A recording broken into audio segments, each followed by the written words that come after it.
मित्रांनो, येणाऱ्या 4, 5 आणि 6 फरवरीला राज्यामध्ये वादळी वाऱ्यांसोबत पाऊस पडणार आहे. या संदर्भातला जर मी तुम्हाला अपडेट दिला, तर इथे पाहू शकता येणाऱ्या 25 तारखेला राज्यामध्ये प्रामुख्याने हवामान कोरडं आपल्याला दिसणार आहे.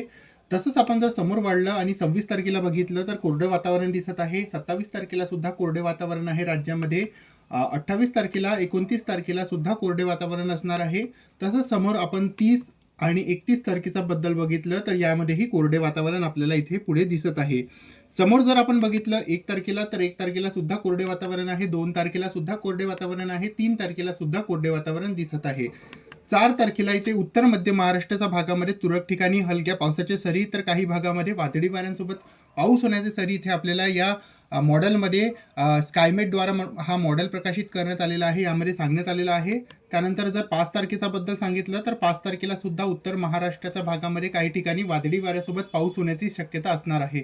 उत्तर मध्य महाराष्ट्र आणि विदर्भाच्या उत्तर भागामध्ये काही जिल्ह्यांमध्ये अशी शक्यता दिसत आहे.